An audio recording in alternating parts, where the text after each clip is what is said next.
El 2 de mayo de 1957, Frank Costello, jefe de la familia criminal Luciano, había disfrutado de una cena con amigos en un restaurante del East Side. Tomó un taxi para volver a su apartamento en el elegante edificio Majestic, frente al Central Park de Nueva York.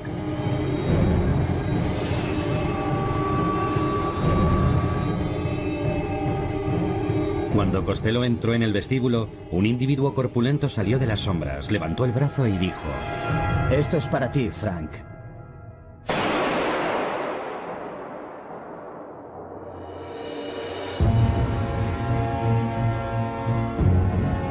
Este asesinato organizado contra un alto jefe de la mafia marcaría la ascensión del gángster más peligroso de América, Vito Genovese.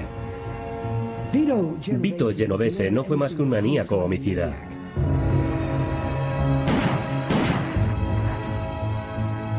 Fue el gángster más despreciable que haya deambulado por esta ciudad. La ascensión de Genovese sería trascendental en la historia de la mafia. Sus acciones pondrían en marcha toda la maquinaria del FBI contra el crimen organizado. ¿Tiene algo que decir, señor Genovese? ¿Es cierto que es usted el jefe de la mafia en este país? No lo es.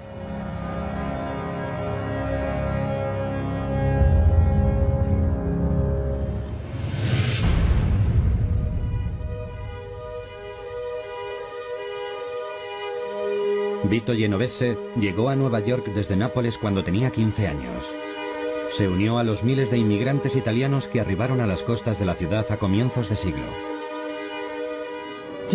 Genovese creció en los barrios marginales de Nueva York. Desde el principio se introdujo en las terroríficas bandas callejeras gobernadas por medio de la violencia. Nunca cambió.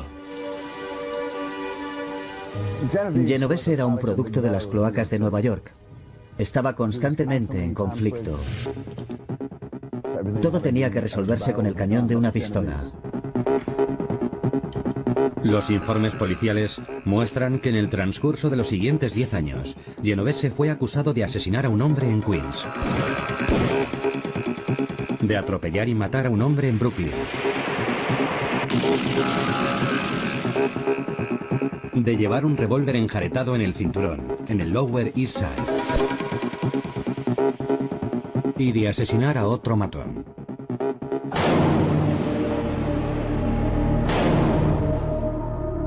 Voy a darle un fantástico ejemplo de lo que hizo Vito Genovese. Se enamoró de una mujer llamada Ana que estaba casada con otra persona. Genovese y sus matones tiraron a su marido por la azotea para que él pudiera casarse con ella, y se casó. El asesinato era un simple ritual, no tenía conciencia. Su instinto asesino no pasó desapercibido. A mediados de los años 20, Genovese trabajaba como sicario para el mayor jefe de la historia de la mafia, Charles Lucky Luciano.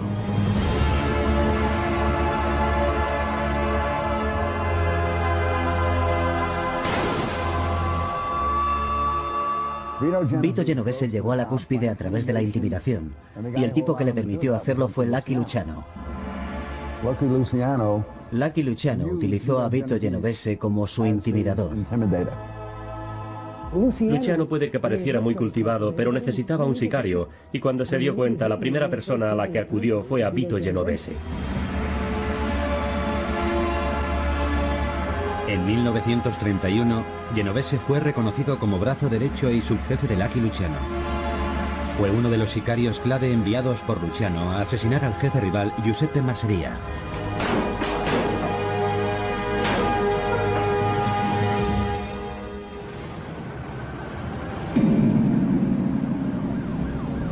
Tal era su reputación que Genovese era conocido como Don Vito, el Gran Vito.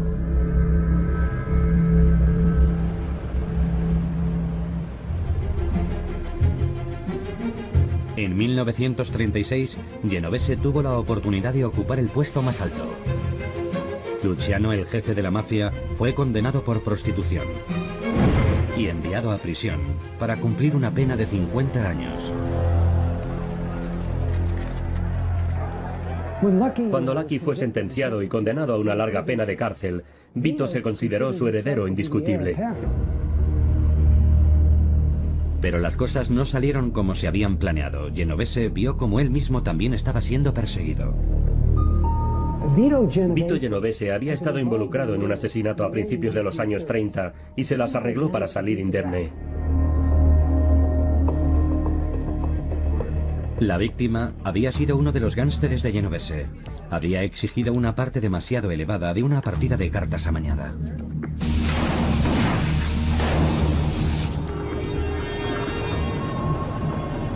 Ahora un informador decidía declarar y apuntó con su dedo a Genovese como el hombre que había ordenado el asesinato.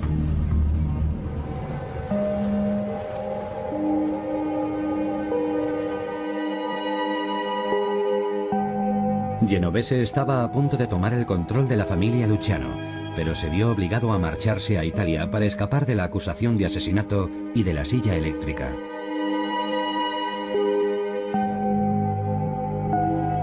Con Genovese fuera de la escena, Luciano envió un mensaje desde su celda para que Frank Costello ocupara el puesto de jefe.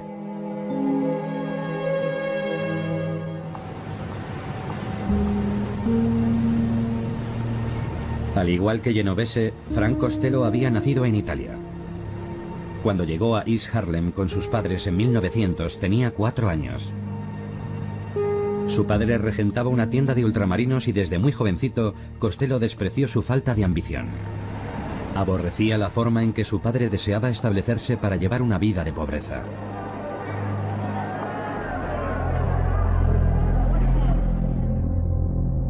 Costello eligió las calles antes que trabajar con su padre. Se unió a una de las bandas violentas de Nueva York. En 1915, Costello fue arrestado y condenado a 1 año de cárcel por portar un arma de fuego. Pero aquel suceso lo cambió y lo convirtió en un hombre muy diferente para Genovese.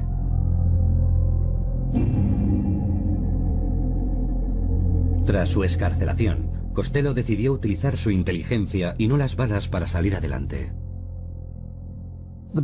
La gente con la que trabajaba tenía tendencias violentas casi por definición, y él comprendió que los asesinatos eran malos para el negocio.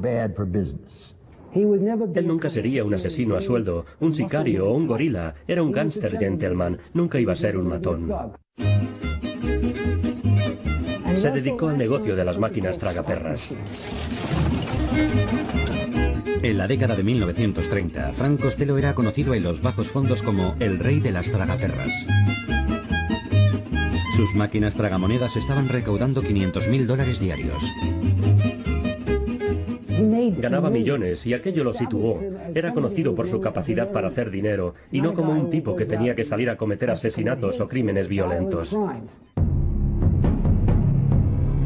Con Genovese ausente, Frank Costello era un hombre muy poderoso. Ahora era el jefe de la mafia de Nueva York, la familia criminal más grande de América, con más de 400 soldados bajo su mando. Costello sustituyó sin dificultades a Luciano y continuó añadiendo miles de millones de dólares a las fortunas de la familia.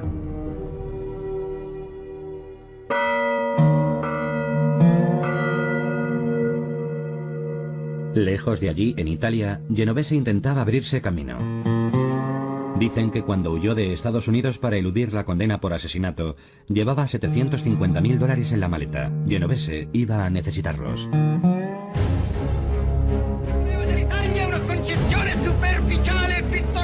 Benito Mussolini, líder del Partido Nacional Fascista de Italia, era un ferviente opositor de la mafia siciliana. Aunque Genovese pronto descubriría que estaba abierto a ofertas. Intentó ganarse el favor de Mussolini proporcionando dinero, haciendo donaciones para la construcción de edificios fascistas. Consiguió que se llevara a cabo un asesinato beneficioso para Mussolini en Nueva York. Había un periódico que criticaba de forma persistente a Mussolini. Mussolini fue a ver a don Vito Genovese, que transmitió el mensaje a sus sicarios en Nueva York. Mataron al editor. Como recompensa por las donaciones y servicios de Genovese, Mussolini le concedió un título de caballero. Por supuesto, Mussolini era conocido por matar a mafiosos, así que nunca pudo relajarse.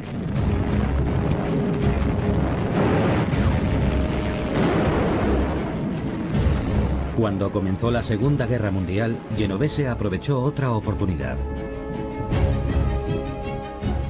Genovese era un tipo bastante hábil. Se las arregló para trabajar para las fuerzas del Eje y también para los aliados.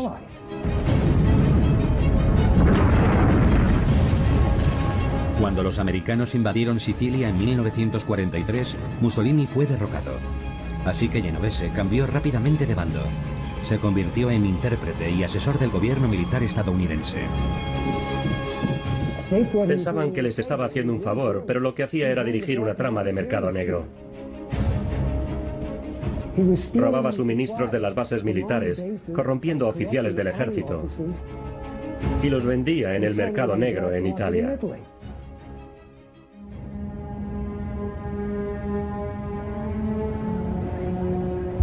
A pesar de su éxito en Sicilia, Genovese seguía en busca y captura por el asesinato de la partida de cartas. La policía de Nueva York tenía nuevas pruebas que le incriminaban. Un hombre llamado Peter Latempa declaró que había oído a Genovese planificar el asesinato. Se encontraba en detención preventiva como principal testigo contra Genovese. Las autoridades estadounidenses apresaron finalmente a Genovese en Nápoles en agosto de 1944.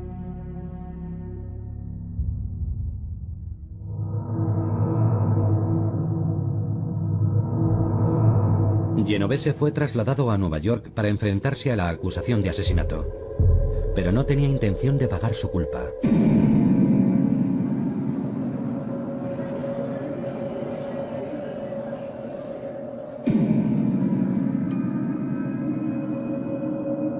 El 16 de enero de 1945, Latempa se quejó de que sufría un problema de cálculos biliares.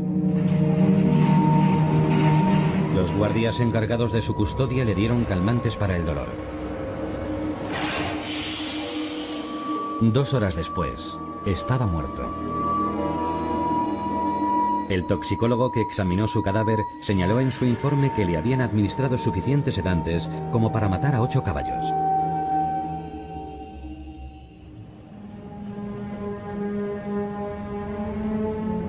Con Latempa fuera de circulación, no había caso contra Genovese.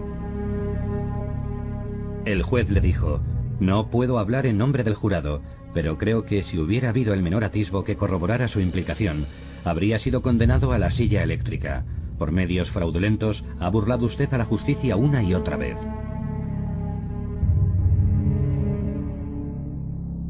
Genovese fue absuelto.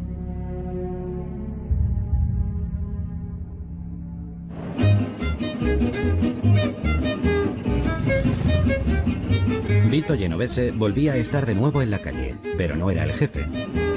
El hombre al mando seguía siendo su viejo rival Frank Costello, y estaba prosperando. Frank Costello se formó a sí mismo no como gángster. Se formó a sí mismo como hombre de negocios, a veces rozando la aristocracia. Se relacionaba con políticos, congresistas, periodistas, escritores, jueces, policías y concejales. Con sus conexiones, Costello se labró una reputación como el jefe que podía tender puentes entre el mundo legal y la mafia. El Ejército de Salvación lo convirtió incluso en su vicepresidente. Patrocinado por Frank Costello, vicepresidente de la división masculina. Genovese era un mero espectador, mientras Costello se convertía en un auténtico actor de la escena neoyorquina. Genovese se sentía intimidado por la inteligencia de Costello. Sabía que Costello podía conseguir con palabras lo que él solo podía conseguir con una pistola, y tenía celos. Era tal su poder que antes de que un juez pudiera ser nombrado tenía que recibir el visto bueno de Costello. No solo conocía a jueces, fiscales de distrito y políticos, los compraba. Candidatos potenciales a la alcaldía del Partido Demócrata iban a verlo en actitud respetuosa para pedirle su bendición.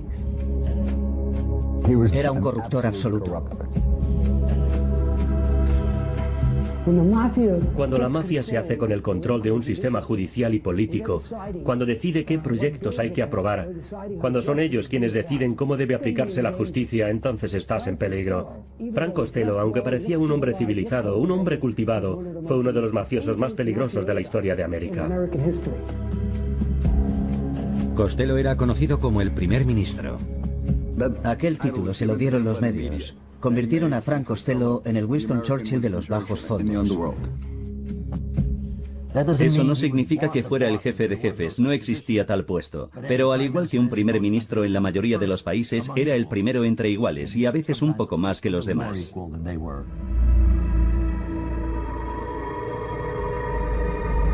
Genovese parecía estar fuera de juego, pero se dio cuenta de que Costello estaba cometiendo un grave error. Prefería tratar solo con los hombres importantes e ignoraba a los modestos. Frank Costello descuidaba a la tropa. Frank Costello solo se preocupaba por los capos. Y en italiano, capo significa capitán. Miembros de bandas que habían sido leales se quejaron. Habían sido olvidados. Costello no les había favorecido. Genovese vio en aquel resentimiento su oportunidad para comenzar a socavar el liderazgo de Costello. Los soldados, los sicarios de la familia, sabían que Vito Genovese era un tipo auténtico. Si bien Costello era una persona que estaba un poco fuera de la realidad, Vito Genovese nunca dejó de ser consciente del hecho de que era un criminal. Y Frank Costello sí dejó de ser consciente de ello. Frank Costello empezó a creer en su propia fantasía, en su propio mito. Todo el mundo sabía que Genovese quería el puesto de Frank, pero no podía ocuparlo. Los otros jefes no lo habrían permitido mientras Frank estuviera en la cresta de la ola. Frank tenía conexiones, él no.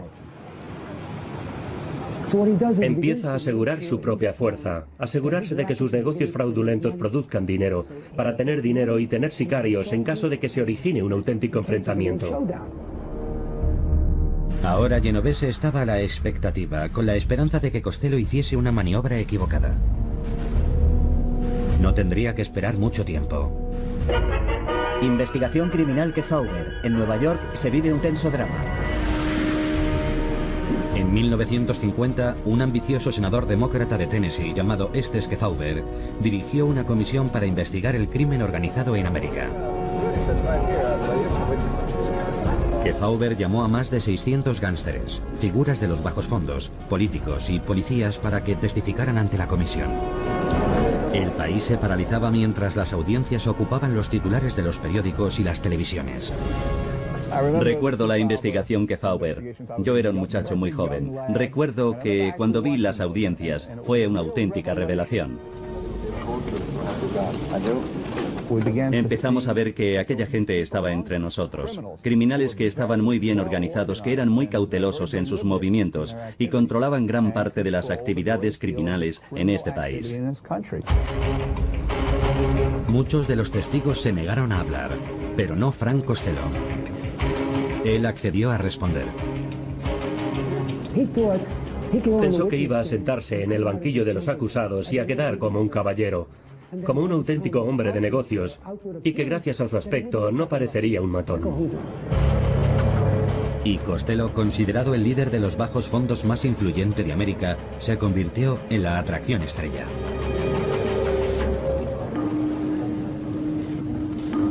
Pero entonces Costello cometió un error de cálculo. Sorprendió a todo el mundo insistiendo en que su rostro no debía verse en televisión. El comité dio instrucciones a los presentadores televisivos para que respetasen su petición. La televisión no ha mostrado ninguna imagen, señor Costello.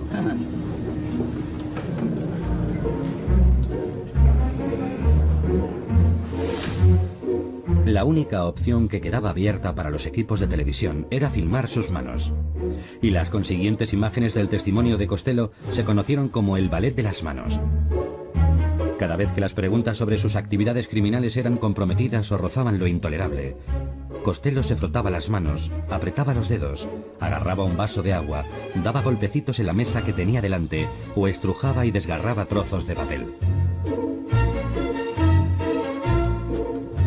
Aunque las cámaras de televisión no tenían permiso para mostrar el rostro de Costello, las cámaras de los informativos y los fotógrafos de prensa carecían de tales normas.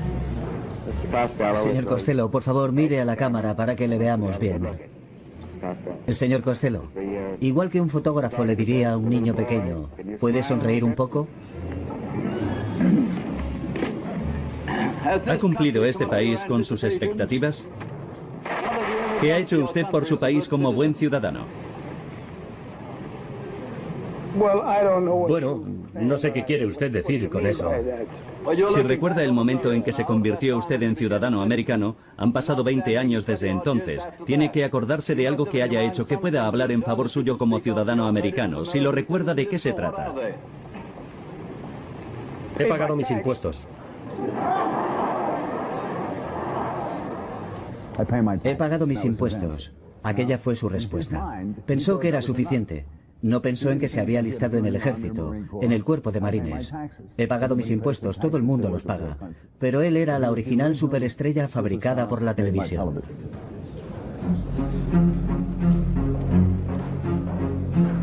Ridiculizado y humillado, Costello se negó finalmente a responder a más preguntas y presentó una nota de su médico. Es un certificado de un médico que ha examinado al señor Costello esta mañana. Muy bien. No estoy en condiciones de testificar. Hasta que vuelva a estar bien. ¿Se niega a testificar públicamente? Absolutamente. Cuando testifique, quiero hacerlo honestamente. Y ahora no puedo, mi mente no funciona.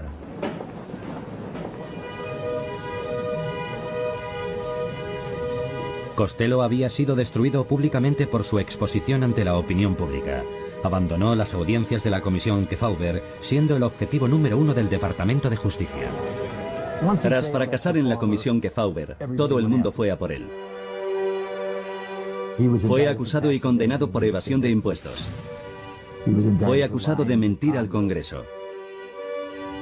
Cuando eres el primer ministro, el hombre que puede hacer milagros, y de repente te caes de tu caballo y te das de bruces contra el suelo, ya no eres el primer ministro. Frank Costello pagó el precio de la televisión. Aparecer ante la comisión Kefauver y que fuera televisado fue el principio del fin de Frank Costello. De hecho, aquello fue el principio del fin de la mafia. Costó muchos, muchos años. Y Frank Costello fue el principio de aquello porque atrajo la atención del gran público sobre todo lo que la mafia estaba haciendo realmente.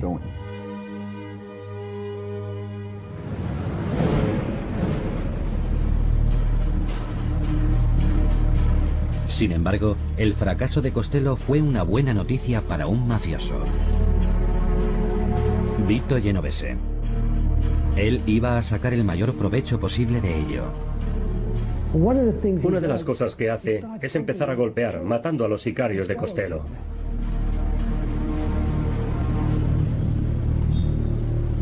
El primero de la lista era uno de los principales sicarios de Costello.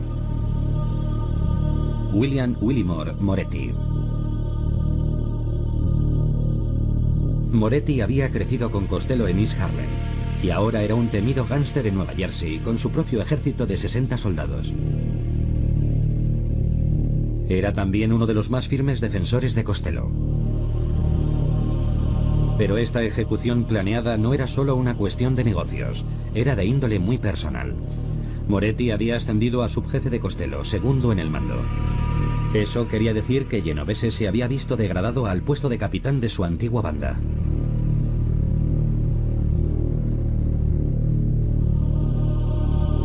Genovese había elegido bien su objetivo. Moretti sufría de sífilis en estado avanzado y estaba afectando a su cerebro. Esto producía el preocupante efecto de soltarle la lengua y existía el temor de que pudiese empezar a hablar con la prensa. Genovese utilizó esto en beneficio propio.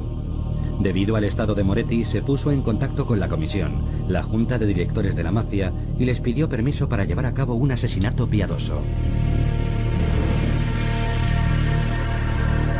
La comisión había sido creada por Lucky Luciano en 1931 como un sistema democrático para tratar todos los asuntos de la mafia. Operaba bajo unas reglas estrictas. Ningún jefe podía ser asesinado sin el permiso de la comisión. Y ellos se lo dieron.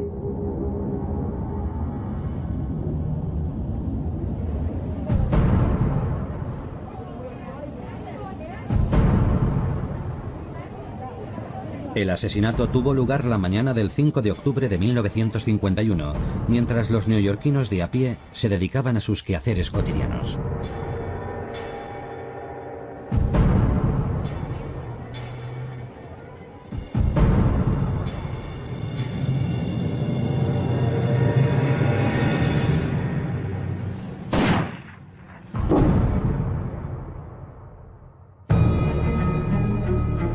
Genovese había dejado ahora claro a Costello que él era el siguiente, y Costello no estaba en posición de defenderse.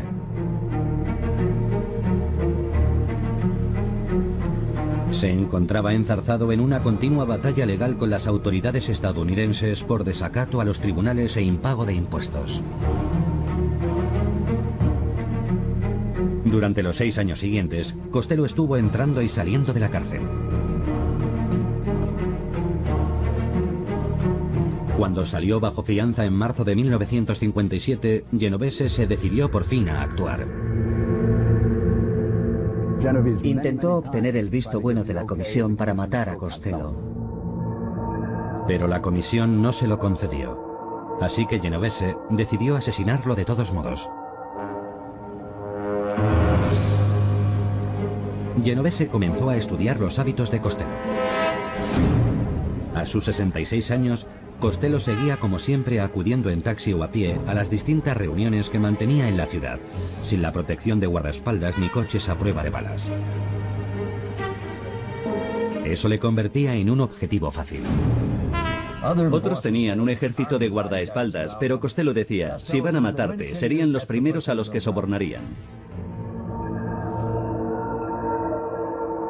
Genovese encargó el asesinato a Vincent Gigante, un antiguo boxeador profesional al que había contratado como chofer. Era un auténtico matón, un tipo duro, capaz de matarte a la primera de cambio. Era el vivo reflejo de Genovese. Por eso le gustaba. Era un asesino despiadado.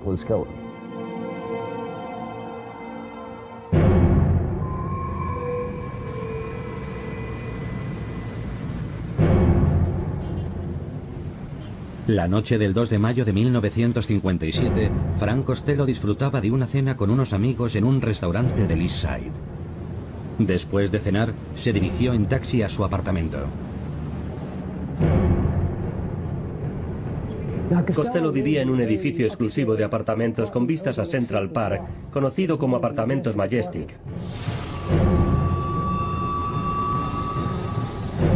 Costello se sentía muy seguro de sí mismo, pese a que sabía que Genovese le vigilaba. Una noche de regreso a su casa entró en el vestíbulo del edificio y se topó con Gigante. Gigante alzó su revólver y gritó: "Esto es para ti, Frank".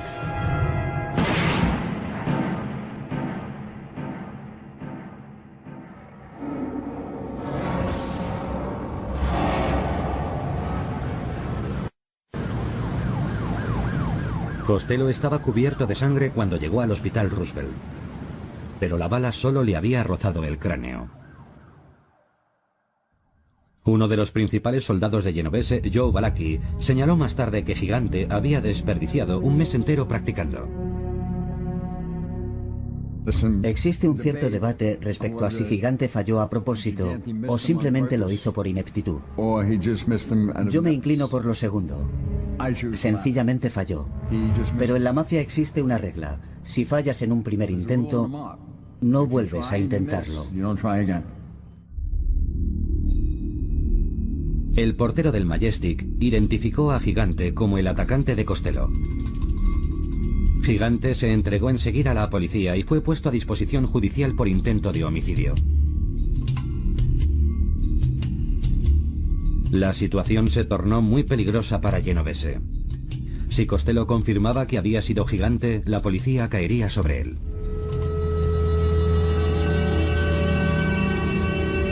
Sin embargo, en el juicio, Costello cumplió el código de silencio de la mafia, la omertá, y declaró al jurado que no reconoció a Gigante.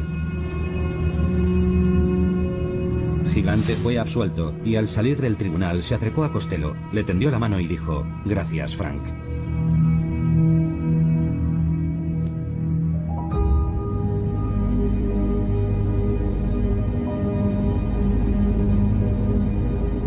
Genovese sabía que estando con vida, Costello representaba una amenaza mortal para él, y llegó a sus oídos que se estaba reuniendo en secreto con Su Alteza el ejecutor de la Corporación del Asesinato, Albert Anastasia.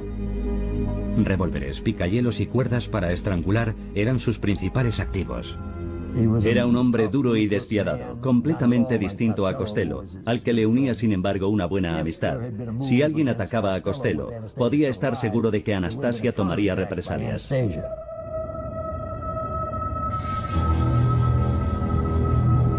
Genovese decidió golpear primero. El problema era tener acceso a Anastasia.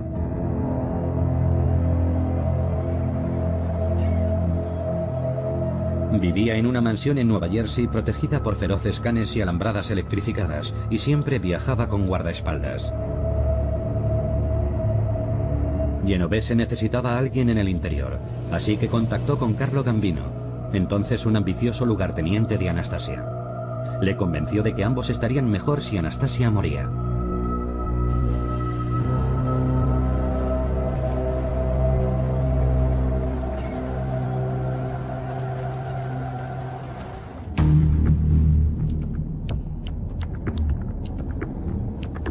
El 25 de octubre de 1957 a las 10:15 de la mañana, Albert Anastasia entró en una barbería del centro de Manhattan.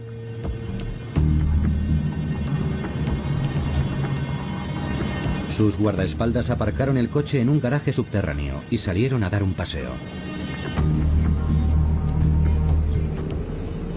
Anastasia cerró los ojos y se relajó en la silla del barbero. Dos hombres trajeados, con la mitad del rostro oculto por sendas bufandas, se colocaron a su espalda.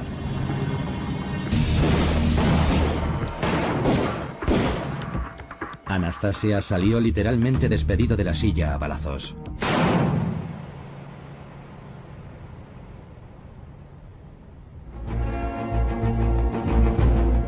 Genovese pasó entonces a la acción. Anunció inmediatamente que él era el jefe de la familia.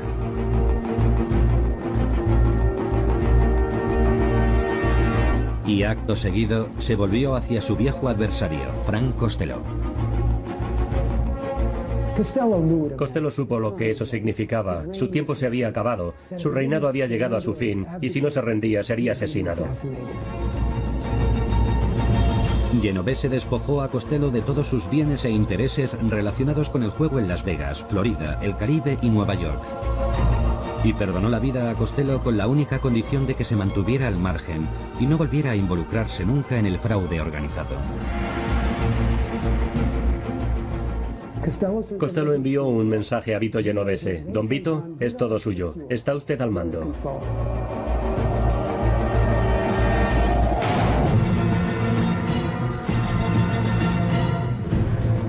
Genovese lo había conseguido.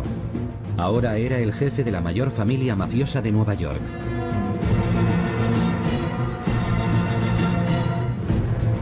Pero también tenía graves problemas. Cegado por su insaciable ambición, había ordenado el asesinato de dos líderes de la mafia sin el visto bueno de su órgano ejecutivo, la Comisión.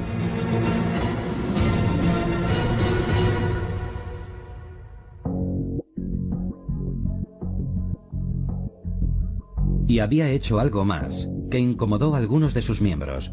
Genovese se había metido de lleno en el negocio del tráfico de drogas. Pensó que el negocio de los narcóticos era beneficioso para la mafia. Dentro de la familia, Luciano era el encargado del tráfico de drogas. Pero el Congreso de Estados Unidos acababa de aprobar leyes antidroga más duras, y muchos jefes mafiosos estaban preocupados por las consecuencias. El tráfico de drogas era muy perseguido. Y cuando digo perseguido me refiero a que si traficabas con drogas y te empapelaban, te enfrentabas a una larga pena de cárcel. Y muchos acababan cantando y convertidos en soplones. Te podían caer hasta 30 años. Pensaban que si se alejaban de las drogas, podían evitarlo.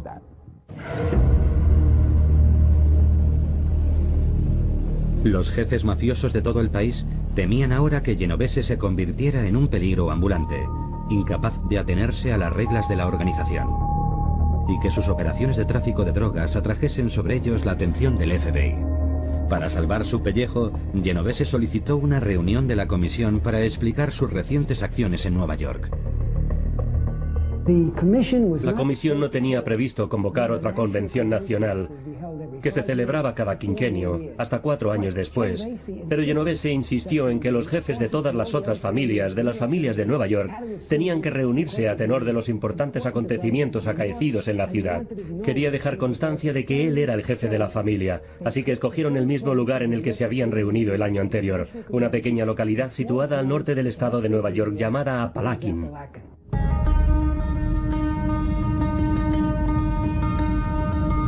Aquel terminaría siendo el mayor error en la vida de Genovese.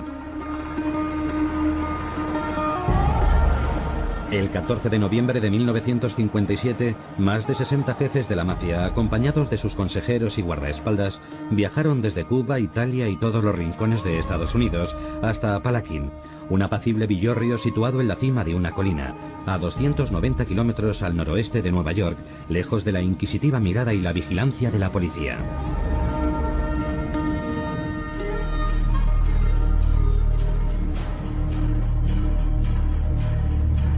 Apalachin era el lugar de residencia del jefe de la mafia, Joseph Barbara. Entre sus invitados se encontraban los miembros más poderosos de la mafia, como Joe Bonanno, Carmine Galante, Sam Giancana y Joe Profaci. Y presidiendo la mesa, don Vito Genovese. En la reunión de Apalachin se dieron cita mafiosos de todos los rincones del país. Hay que tener en cuenta que la mafia, tal como la conocemos hoy en día, la que se creó en 1931, estaba controlada al 100% por las 5 familias de Nueva York. Todas las demás ciudades rendían cuentas a los mafiosos neoyorquinos. Pero un detective local, el sargento Edgar Croswell, de la Policía Estatal de Nueva York, había estado observando los acontecimientos. La policía local notó algo extraño.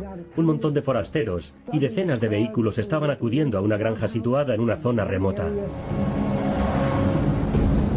Las sospechas de Croswell aumentaron cuando averiguó que Barbara estaba reservando habitaciones en el hotel de la localidad. También un proveedor de alimentos les informó que Barbara había encargado 9 kilos de bistecs, 9 kilos de costillas de ternera y 7 kilos de fiambres variados ese mismo día. Croswell había estado vigilando estrechamente a Barbara, pues sabía que tenía conexiones con la mafia. Llamó solicitando refuerzos.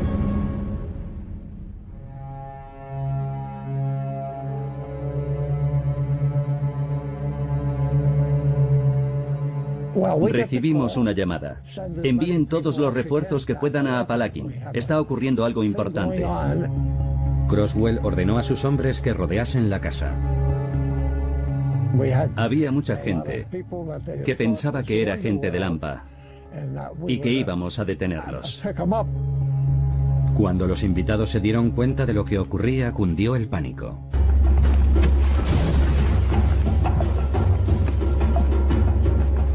Algunos corrieron hacia sus coches. Otros huyeron a través del bosque desgarrándose los trajes de seda con las zarzas.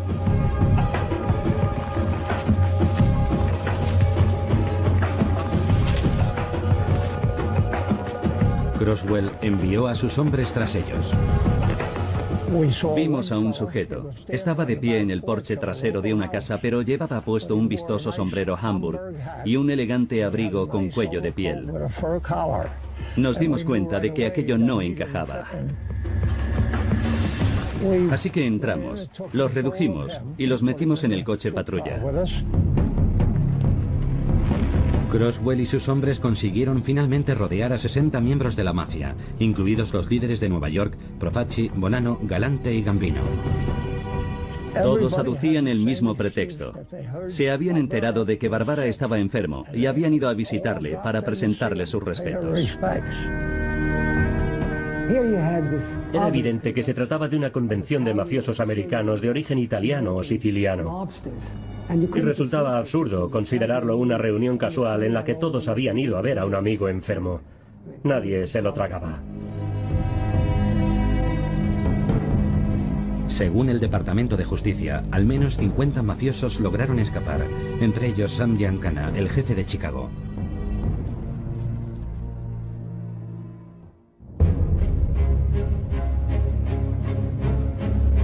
La reunión de Apalachin fue la mayor redada efectuada por la policía estadounidense, y la mafia no volvería a celebrar ninguna de esa envergadura.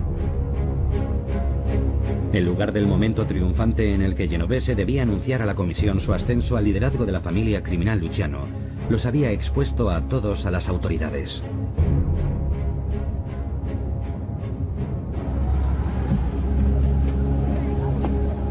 Como consecuencia de la redada, un gran jurado federal declaró a 20 miembros de la mafia culpables de conspiración para cometer perjurio y obstrucción a la justicia, y les impuso sentencias de entre 3 y 5 años de cárcel.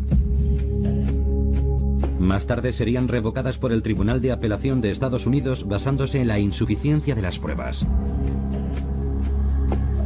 Pero el daño ya estaba hecho. Genovese había despertado a un gigante dormido.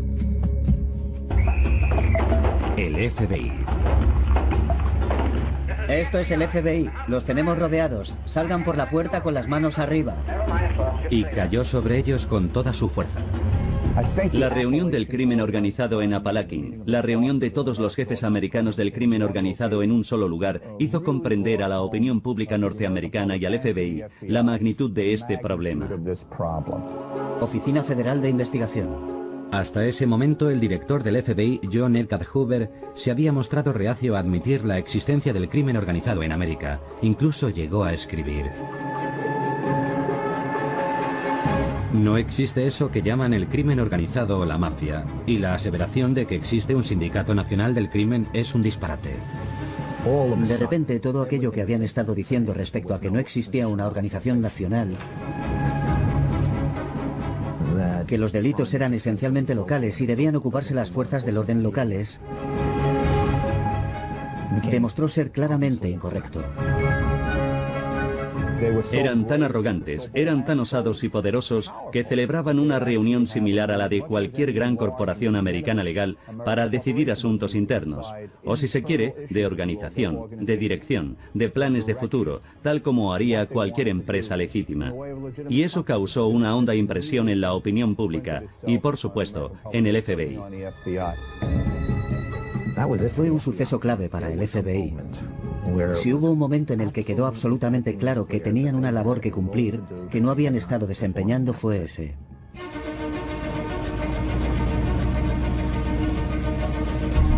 Todo esto cambió después de Apalachin. El FBI entró decididamente en acción. Hoover encargó inmediatamente un informe especial para confirmar la existencia real de la mafia. Declaró: la verdad es que las pruebas nos impiden negar desde el punto de vista de la lógica la existencia de la mafia, una organización criminal que durante generaciones ha sido un suplicio para los ciudadanos observantes de las leyes en Sicilia, Italia y los Estados Unidos.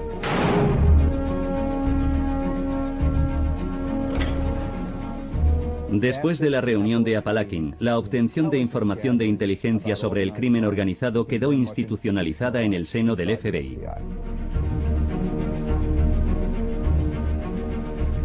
La mayoría de las investigaciones eran investigaciones de inteligencia, en las que recogíamos información sobre quiénes eran y el tipo de actividades en las que estaban involucrados.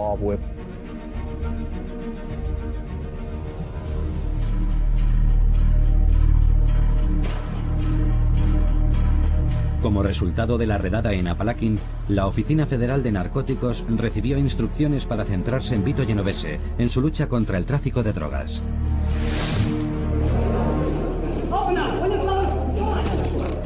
¿Qué opina de las acusaciones del gobierno de que es usted el hombre clave en el negocio de los narcóticos? Esas acusaciones son ridículas. Eso es lo que son. ¿Tiene contacto con gente que se dedique al narcotráfico? ¿Tiene algún conocido? Nunca lo he tenido.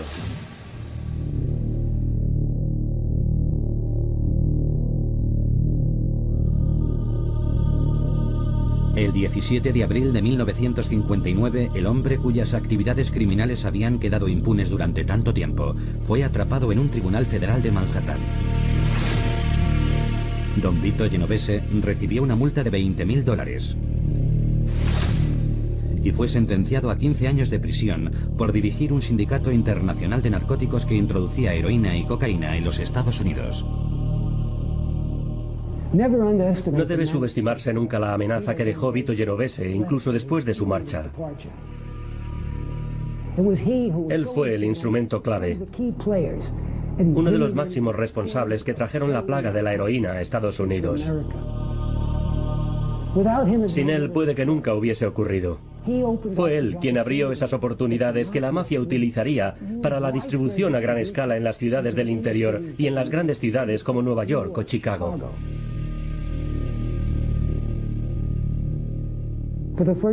Por primera vez hubo una demanda masiva de narcóticos, cuyo efecto se contagió a todo el país. Y si hay una persona que puede cargar con una gran parte de esa responsabilidad, ese es don Vito Genovese.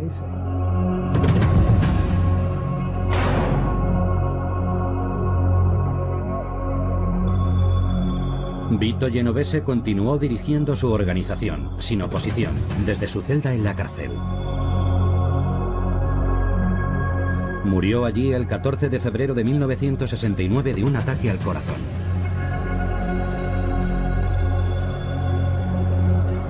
Su legado fue dejar tras de sí la organización mafiosa más poderosa de América, que aún lleva su nombre en la actualidad. La familia Vito Genovese continúa obteniendo millones a través de sus actividades criminales.